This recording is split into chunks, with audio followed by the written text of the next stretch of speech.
I'm joined today by Associate Professor Hassan Bakos, Director, Clinical Engagement and Growth at Memphasys. Hassan, thanks for your time. Thank you, David. Hassan, you've been leading the company's direct clinical rollout of the Felix system, working closely with IVF clinics across multiple regions. Today, I want to focus on what's happening on the ground. Your direct engagement with clinics, how customers are responding to Felix, and what you're seeing in real world use. You've moved into a much more hands-on commercial role. What does it actually look like day to day when you're engaging with IVF clinics? Well, moving into this expanded role, David, means that I'm spending more time inside clinics, not just presenting to them, but actually working directly with the embryologist, and driving live cases, if you like. Um, the work involves hands-on demonstrations, workflow integrations. We troubleshoot together. And we also understand what each laboratory needs because each lab is different from the laboratories are different from each other. A small lab is different to a bigger lab. There are some geographical differences, etc., different operational needs. So it's important that we work directly with the clients to understand their operational needs. So commercialization for us, in a way, at this point in time, is about reducing that friction, if you like, to adoption to make sure that Felix is seamlessly introduced into clinical practice. And when you first demonstrate the Felix system to a clinic or embryology team, what are they most curious about? There are a few things, but the most curious thing is probably performance consistency and the impact on the sperm quality. Um, Other things include workflow simplicity, the time efficiencies. They're all things that the embryologists are curious about. Um, what ultimately embryologists and clinicians want to know about is whether the Felix can actually deliver a measurable clinical value without adding any operational burden. And what's the typical reaction when they see the Felix system in operation for the first time? The initial reaction is usually surprise at how simple and controlled the process is. So once they see the quality of the selected sperm population, if you like, um, the conversation quickly shifts from how does this work to how can we actually integrate into our laboratory. And this is obviously this shift is important for us commercially.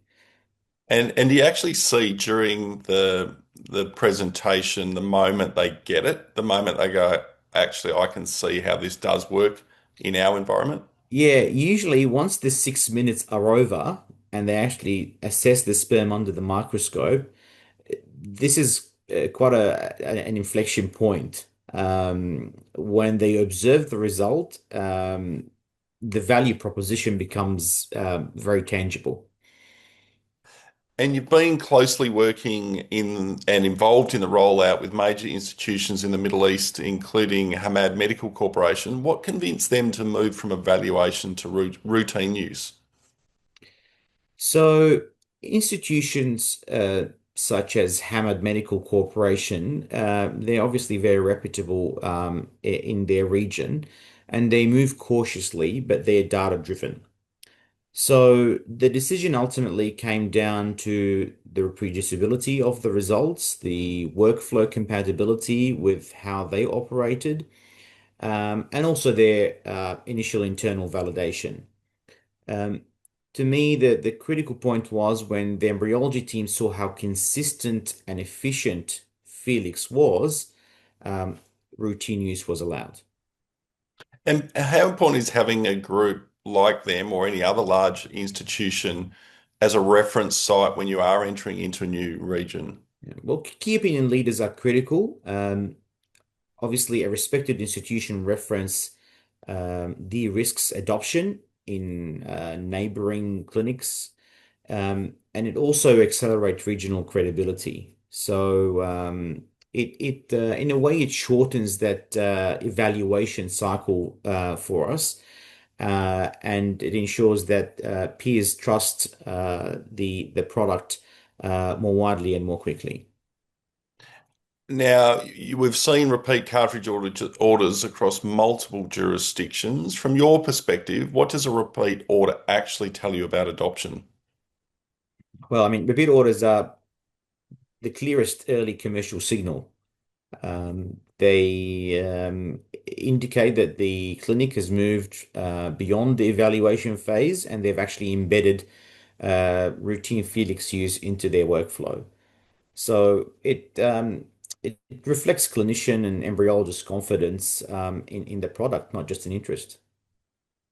Now, I suppose touching on that, the company has emphasized a go direct commercial strategy. Why does direct clinical engagement matter in accelerating adoption? And are you seeing the benefit of that? Yeah, as I said before, the direct engagement actually allows us to shorten this feedback loop. So by directly supporting the training, addressing all the technical questions, um, we see adoption occurs a lot more quickly, and we see Felix being incorporated far more efficiently. And an important point to make as well, in any medical field, and ART is no exception, trust in scientific credibility is actually very important. And scientific credibility drives adoption. And what we're doing at Memphis is actually building this credibility directly with the clients by doing it face to face. Now, you've been very busy in the last couple of months. You've been on the road, Middle East a couple of times. You've been through Europe as well, and as you said, directly engaged with clinicians. So, what surprised you most about clinicians' response in those travels and that direct engagement? So, I think clinicians and embryologists are hungry for a new technology that's more scientifically driven than what's traditionally being used. So they're almost universally wanting a more physiological, friendly, easy to use solution for sperm selection. So, regardless of geography, there is a clear appetite for Felix to be introduced and used to reduce the stress on the sperm, but also whilst maintaining efficiency and a solution that can be incorporated easily without adding any operational burden to the laboratory. Now, for investors who are watching this commercial progress, what are the key leading indicators they should be paying attention to over the next 6 to 12 months? Well, repeat orders are obviously critical. We talked about those earlier. Expansion within existing institutions and onboarding new clinics, particularly reference sites. And if we do all of that, we will see a reduced sales cycle time. So all of these are good indicators, commercial indicators for what we should be looking for in the next 6 to 12 months. Um, Conversion from expansion to routine use is the most meaningful metric, I guess, at this stage. So geographical expansion combined with utilization growth will all be important signals. Stepping back, as someone deeply experienced in reproductive science, what gives you confidence that Felix can become a new standard in sperm preparation? So Felix aligns more with the biological principles of selecting the sperm, which gives me confidence that will continue to grow and being utilized in across laboratories around the world. It addresses a long-standing or a long-recognized limitation, if you like, in conventional preparation methods, either at a scientific level or an operation level. Um, so when technology aligns with both the physiology and the workflow, um, that's when you start seeing fast adoption of such technology. Hassan, what's clear from this discussion is that commercial momentum isn't theoretical. It's happening inside clinics with real clinicians in real time. Thanks for sharing those insights and giving investors a clear view of what's happening on the ground. Hassan, thanks for your time. Thank you very much.